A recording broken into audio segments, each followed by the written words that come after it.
zen 2016ko azaroaren.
Matxistaren kontrako eguna da, eta ekintza xume bat egingo dugu, baina nik uste dut oso adierazgarria izango dena.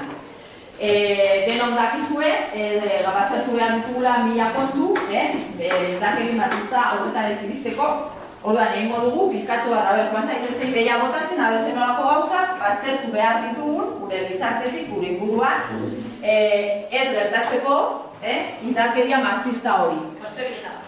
A ber, hasiko gara, bazterketa, oso ondo. Iraina. Iraina. Bullying. Violazioa. Bortxakeria.